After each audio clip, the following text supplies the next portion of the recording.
Hello friends, स्वागत है आप सभी का एक बार फिर से आपके अपने यूट्यूब चैनल स्मार्ट स्टडी 2.0 में। तो फ्रेंड्स 5:30 बज चुका है और 5:30 बजे जो है ये विज्ञान का वीडियो अपलोड होता है।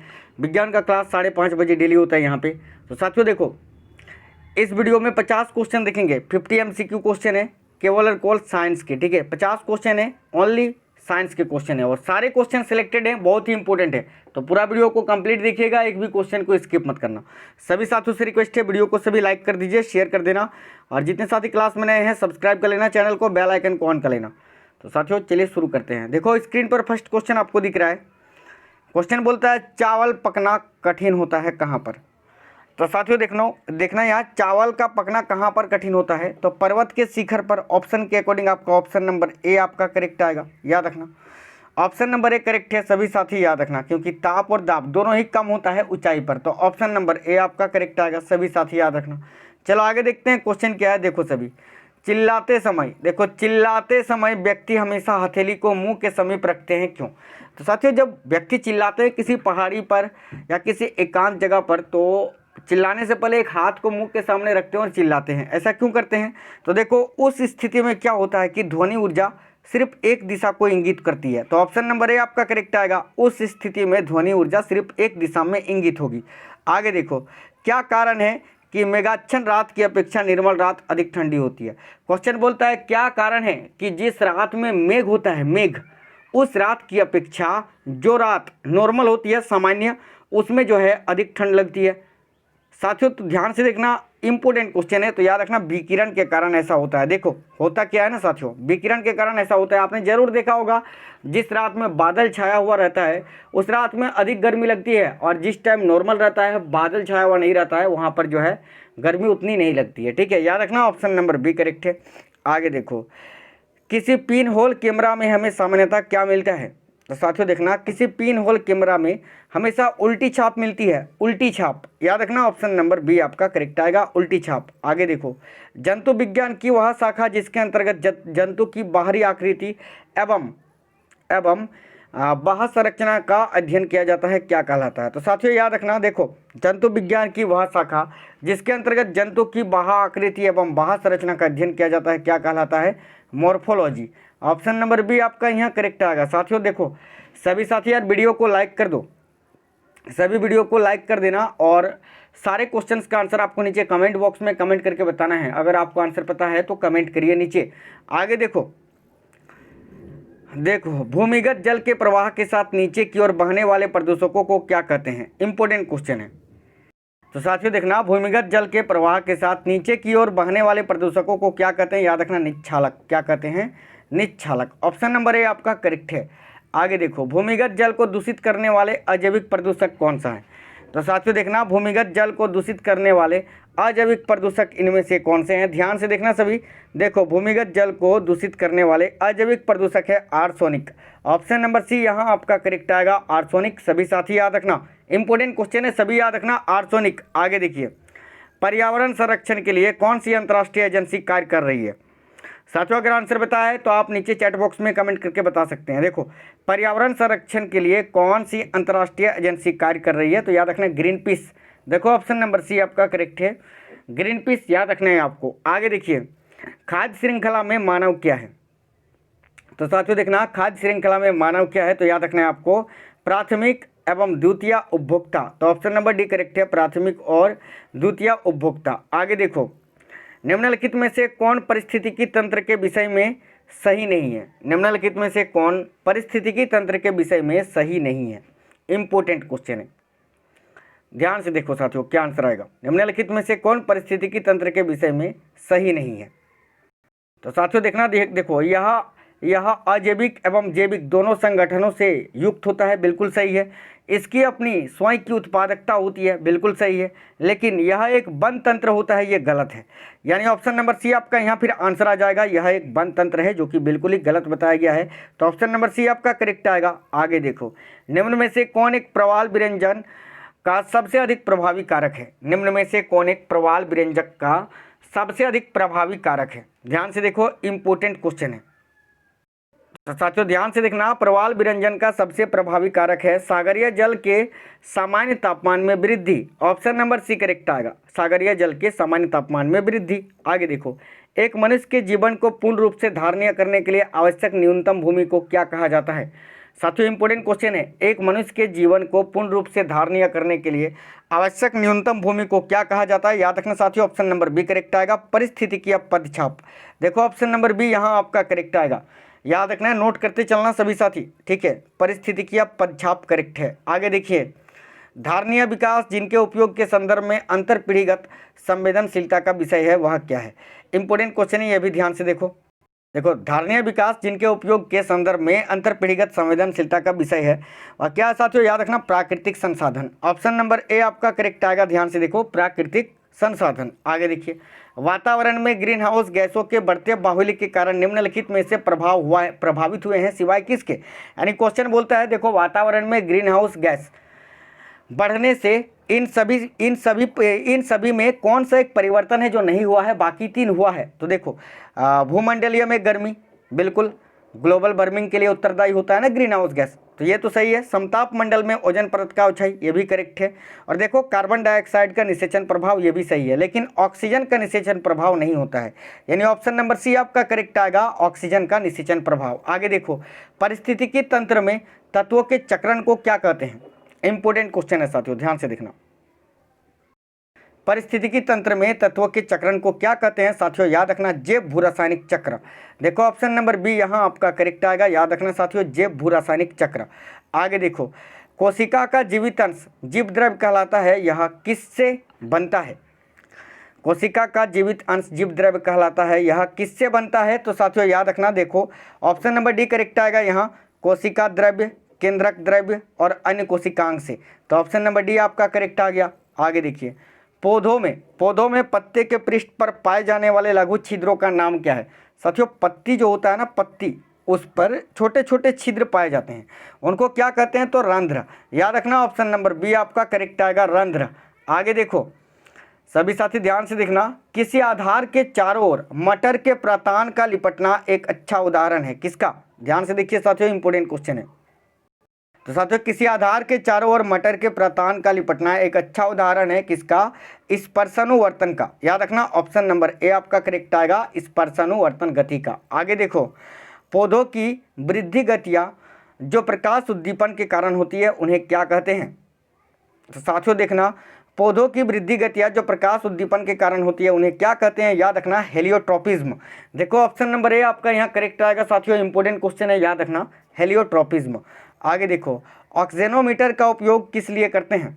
इंपॉर्टेंट क्वेश्चन है, ध्यान से देखना, ऑक्सीजनोमीटर का उपयोग किस लिए करते हैं। तो साथियों याद रखना, वृद्धि को मापने के लिए। किसकी वृद्धि, तने की, ठीक है, तने की वृद्धि दर को मापने के लिए ऑक्सीजनोमीटर का उपयोग करते हैं। तो ऑप्शन नंबर बी करेक्ट आएगा। आगे देखिए, सर्वाधिक प्रकाश संश्लेषित क्रियाकलाप कहाँ चलता है। तो साथियों देखना, इंपॉर्टेंट क्वेश्चन है, सर्वाधिक प्रकाश संश्लेषित क्रियाकलाप कहाँ चलता है। तो प्रकाश के लाल व नीले रंग के क्षेत्र में। ऑप्शन नंबर ए आपका करेक्ट आएगा। याद रखना, प्रकाश के लाल व नीले रंग के क्षेत्र में। आगे देखो, प्रकाश संश्लेषण की प्रक्रिया का प्रथम चरण क्या होता है। ध्यान से देखना साथियों, इंपॉर्टेंट क्वेश्चन है। देखो, प्रकाश संश्लेषण की प्रक्रिया का प्रथम चरण क्या होता है। याद रखना, सूर्य के प्रकाश द्वारा क्लोरोफिल का उत्तेजन। देखो ऑप्शन नंबर बी आपका करेक्ट आएगा, ठीक है, सूर्य के प्रकाश के द्वारा क्लोरोफिल का उत्तेजन। आगे देखो, साग सब्जी उत्पादन करने वाले पौधों का अध्ययन क्या कहलाता है। साग सब्जी उत्पादन होता है ना साथियों, उत्पादन होने वाले पौधों का अध्ययन को क्या कहते हैं। याद रखना, ऑलेरीकल्चर। देखो ऑप्शन नंबर ए आपका करेक्ट आएगा, ऑलेरीकल्चर। सभी साथियों को याद रखना है। आगे देखते हैं क्वेश्चन क्या है। देखो, जंग रोहित लोहा बनाने में प्रयुक्त महत्वपूर्ण धातु क्या होता है। तो साथियों देखना, जंग रोहित लोहा बनाने में प्रयुक्त महत्वपूर्ण धातु क्या होता है। याद रखना, क्रोमियम। देखो ऑप्शन नंबर सी आपका करेक्ट आएगा, क्रोमियम। आगे देखिए क्वेश्चन क्या है, आर्गोट प्राप्त होता है किससे। आर्गोट किससे प्राप्त होता है साथियों, इंपॉर्टेंट क्वेश्चन है। तो देखना, आर्गोट जो है ना साथियों, वो क्लेविसेप्स से प्राप्त होती है। याद रखना, ऑप्शन नंबर बी करेक्ट आएगा, क्लेविसेप्स। आगे देखो, निम्नलिखित में से मनुष्य के शरीर में पाई जाने वाली कौन सी ग्रंथि वाहिनी विहीन ग्रंथि है।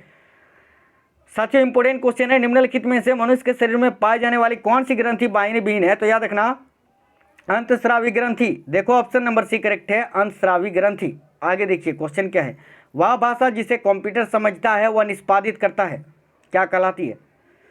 तो साथियों देखना, वह भाषा जिसे कंप्यूटर समझता है वह निष्पादित करती है, वह कहलाती है मशीनी भाषा, मशीनी लैंग्वेज। ऑप्शन नंबर बी आपका करेक्ट है। आगे देखिए साथियों, केलामीन किस धातु का अयस्क है? इंपॉर्टेंट क्वेश्चन है, केलामीन किस धातु का अयस्क है? तो जरूर आपको यह याद रखना है, केलामीन किस धातु का अयस्क है। तो सभी साथी याद रखना, वेरी वेरी इंपॉर्टेंट क्वेश्चन है। और इस क्वेश्चन का आंसर क्या आ जाएगा? तो याद आपको रखना है जस्ता का। देखो ऑप्शन नंबर ए आपका करेक्ट आएगा, जस्ता का। आगे देखिए क्वेश्चन, पर्वतों पर आच्छादित हिम सूर्य की गर्मी द्वारा एक साथ न पिघलने का कारण क्या है? ध्यान से देखिए, पर्वतों पर आच्छादित हिम सूर्य की गर्मी द्वारा एक साथ ना पिघलने का कारण क्या है? पर्वतों पर जो हिम होता है वो सूर्य की गर्मी के साथ एक साथ नहीं पिघलता, इसका कारण क्या है? देखो, यह सूर्य से प्राप्त अधिकांश ऊष्मा को परावर्तित कर देती है, याद रखना, इस कारण। ऑप्शन नंबर बी आपका करेक्ट आएगा। आगे देखिए, द्रव तथा गैसों में ऊष्मा का स्थानांतरण निम्नलिखित में से किस विधि द्वारा होता है? साथियों इंपॉर्टेंट क्वेश्चन है। क्वेश्चन बोलता है द्रवों तथा गैसों में ऊष्मा का स्थानांतरण निम्नलिखित में से किस विधि द्वारा होता है? तो याद रखना, संवहन के द्वारा। ऑप्शन नंबर बी आपका करेक्ट है, यहाँ संवहन के द्वारा। आगे देखिए क्वेश्चन क्या है, सबसे अधिक क्रोमोसोम किसमें पाए जाते हैं? साथियों ध्यान से देखो, सबसे अधिक क्रोमोसोम किसमें पाए जाते हैं? तो याद रखना टेरिडोफाइट्स में। देखो ऑप्शन नंबर बी आपका करेक्ट है, यहाँ टेरिडोफाइट्स आपको याद रखना है। आगे देखिए, ग्लूकोज के पूर्ण ऑक्सीकरण के फलस्वरूप कितने अणु एटीपी का निर्माण होता है? ध्यान से देखना, ग्लूकोज के पूर्ण ऑक्सीकरण के फलस्वरूप कितने अणु एटीपी का निर्माण होता है? तो साथियों याद रखना 38, ठीक है। देखो ऑप्शन नंबर सी करेक्ट आएगा, 38 अणु का। आगे देखो, एक गिलास में यदि बर्फ हो तो उसके बाहर पानी की बूंदें इसीलिए आ जाती है क्योंकि क्या होता है? साथियों देखना, हवा की नमी जम जाती है, इस कारण। ऑप्शन नंबर ए आपका करेक्ट है। आपने देखा होगा ग्लास में अगर बर्फ होता है तो उसके बाहर पानी की छोटी छोटी बूंद पड़ जाती है, और ये इसीलिए होता है जब हवा की नमी जम जाती है। आगे देखो, यदि किसी क्रिया में कोई उत्पाद उत्प्रेरक का कार्य करता है तो उसे क्या कहते हैं? साथियों देखना, यदि किसी क्रिया में कोई उत्पाद उत्प्रेरक का कार्य करता है तो उसे स्व उत्प्रेरक के नाम से जानते हैं, याद रखना। ऑप्शन नंबर सी करेक्ट है। देखो स्व उत्प्रेरक। आगे देखो, घरेलू विद्युत युक्तियों को इस प्रकार संयोजित किया जाता है जिसमें क्या होता है? देखो, घरेलू विद्युत उपकरण जो होता है, रेफ्रिजरेटर, टीवी, कूलर, फ्रिज, पंखा जो भी है वो साथियों उनको एक समान वोल्टता प्राप्त होता है, याद रखना। ऑप्शन नंबर बी करेक्ट है, इस प्रकार से उनको संयोजित किया जाता है समानांतर क्रम में, ठीक है। आगे देखिए क्वेश्चन क्या है, वह उत्तक या वह तंतु जिसमें कभी थकान नहीं होता है? तो साथियों देखना, वह उत्तक या वह तंतु जिसमें कभी थकान नहीं होता है वह है हृदय पेशीय तंतु। ऑप्शन नंबर ए आपका यहाँ करेक्ट आएगा, ध्यान देना। आगे देखिए, यदि साबुन के दो भिन्न भिन्न व्यास के बुलबुलों को एक नली द्वारा एक दूसरे के संपर्क में लाया जाए तो क्या घटित होगा? साथियों देखना, यदि साबुन के दो भिन्न भिन्न व्यास वाले बुलबुल है, यानी कोई छोटा बुलबुला है, कोई बड़ा बुलबुला है, इन दोनों को अगर एक दूसरे के संपर्क में लाया जाए तो क्या घटित होगा? देखो, छोटा बुलबुला जो है वो और छोटा होता जाएगा और जो बड़ा बुलबुला है वो और बड़ा होता जाएगा, याद रखना। ऑप्शन नंबर बी करेक्ट आएगा। आगे देखो, उत्प्रेरक विष। देखो, उत्प्रेरक विष किस प्रकार कार्य करता है? क्वेश्चन नंबर 38, ध्यान से देखना, उत्प्रेरक विष किस प्रकार कार्य करता है? तो साथियों याद रखना, उत्प्रेरक का स्कंदन करके। ऑप्शन नंबर डी आपका करेक्ट आएगा। उत्प्रेरक विष किस प्रकार कार्य करता है? तो साथियों उत्प्रेरक का स्कंदन करके, याद रखना। आगे देखो, फ़ारेनहाइट स्केल पर किसी वस्तु का ताप 212 डिग्री फ़ारेनहाइट है तो सेल्सियस पैमाने पर उस वस्तु का ताप कितना होगा? देखो, फ़ारेनहाइट स्केल पर किसी वस्तु का ताप 212 डिग्री फ़ारेनहाइट है तो सेल्सियस पैमाने पर उस वस्तु का ताप कितना होगा? याद रखना 100 डिग्री सेंटीग्रेड, क्योंकि 100 डिग्री सेंटीग्रेड बराबर होता है 212 डिग्री फ़ारेनहाइट, याद रखना। ऑप्शन नंबर सी करेक्ट आएगा। आगे देखिए क्वेश्चन क्या है, ऐसी जैविक क्रिया जिसमें शर्करा तथा वसा का ऑक्सीजन होता है तथा ऊर्जा मुक्त होती है क्या कहलाती है? तो साथियों देखना, ऐसी जैविक क्रिया जिसमें शर्करा तथा वसा का ऑक्सीजन होता है तथा ऊर्जा मुक्त होती है उसको श्वसन के नाम से जानते हैं साथियों। ऑप्शन नंबर ए करेक्ट आएगा, श्वसन, याद रखना है आपको। आगे देखिए, कैल्शियम कार्बाइड पर जब जल की प्रतिक्रिया कराते हैं तो कौन सी गैस उत्पन्न होती है? तो साथियों कैल्शियम कार्बाइड पर जब जल की प्रतिक्रिया करते हैं तो एसिटिलीन गैस प्राप्त होता है, एसिटिलीन गैस उत्पन्न होता है, याद रखना। ऑप्शन नंबर डी करेक्ट है। आगे देखिए, श्वसन गुणांक का मान 1 से अधिक होता है किसमें? साथियों देखो, श्वसन गुणांक का मान हमेशा 1 से अधिक होता है कार्बनिक अम्लों में, याद रखना। ऑप्शन नंबर डी आपका यहाँ करेक्ट आएगा, कार्बनिक अम्लों में। आगे देखिए, एपिफाइट्स बहुत अधिक विकसित होते हैं। ऐसे पौधे होते हैं जो अन्य पौधों पर निर्भर करते हैं। किस लिए? तो साथियों एपिफाइट्स वैसे पौधे होते हैं जो अन्य पौधों पर निर्भर होते हैं यांत्रिक मदद हेतु। याद रखना ऑप्शन नंबर बी करेक्ट आएगा यहाँ, यांत्रिक मदद हेतु। आगे देखो, समावयवी यौगिक भिन्न प्रदर्शित करते हैं किसमें? साथियों देखना, समावयवी यौगिक जो है भिन्न प्रदर्शित करते हैं किसमें? याद आपको रखना है देखो संरचनात्मक सूत्र में। ऑप्शन नंबर बी आपका यहाँ करेक्ट आएगा साथियों, याद रखना संरचनात्मक सूत्र में। ठीक है, आगे देखते हैं क्वेश्चन क्या है। देखो, पीसा का ऐतिहासिक मीनार तिरछी होते हुए भी नहीं गिरती है, क्यों? पीसा का जो मीनार है इटली में वो झुकी हुई है फिर भी नहीं गिरता, इसका कारण क्या है? तो देखो ऑप्शन नंबर ए करेक्ट आएगा, इसके गुरुत्व केंद्र से जाने वाली ऊर्ध्वाधर रेखा आधार से होकर जाती है, इसीलिए।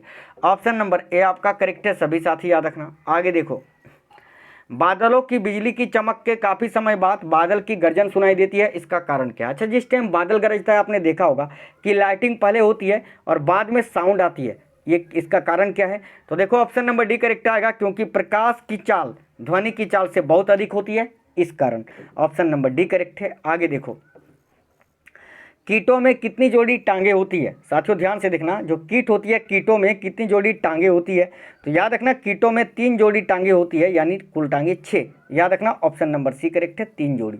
आगे देखो क्वेश्चन नंबर 48, तितलियों का अध्ययन क्या कहलाता है? साथियों तितलियों का अध्ययन क्या कहलाता है? इंपोर्टेंट क्वेश्चन है, तो देखना तितलियों का अध्ययन क्या कहलाता है, आपको यहाँ याद रखना है लेप्डेटेरियोलॉजी। ऑप्शन नंबर सी आपका करेक्ट आएगा, याद रखना साथियों तितलियों का अध्ययन क्या कहलाता है? लेप्डेटेरियोलॉजी। ऑप्शन नंबर सी आपका यहाँ करेक्ट है, सभी साथी याद रखना। चलो आगे देखते हैं, सेकंड लास्ट क्वेश्चन क्या है। देखो, विश्वव्यापी उष्णता में मीथेन का योगदान कितना होता है? साथियों देखना, विश्वव्यापी उष्णता में मीथेन का योगदान कितना होता है? साथियों याद रखना 20%। यानी देखो ग्लोबल वार्मिंग में वायुमंडल में तापमान में वृद्धि में मीथेन का योगदान कितना होता है? तो 20%। याद रखना ऑप्शन नंबर डी, मीथेन भी एक ग्रीन हाउस गैस होता है। आगे देखो अंतिम क्वेश्चन क्या है साथियों, देखना। देखो साथियों, इस यूरेनियम परमाणु में न्यूट्रॉनों की संख्या कितनी है? तो देखो साथियों, यहाँ पर जो एटॉमिक मास है उससे आप क्या करेंगे कि जो प्रोटॉन है उसको माइनस करेंगे तो आपका न्यूट्रॉनों की संख्या जो है निकल जाएगा। तो देखो साथियों, यहाँ पर जो है 238 को अगर 92 से माइनस करेंगे तो कितना आएगा? यहाँ पर देखो 238 से 92 को अगर माइनस करेंगे तो क्या आएगा? 6, इधर 13 में 9 जाएगा तो आपका 4 आएगा, फिर इधर 146 146 आएगा, यानी ऑप्शन नंबर ए आपका करेक्ट आएगा 146।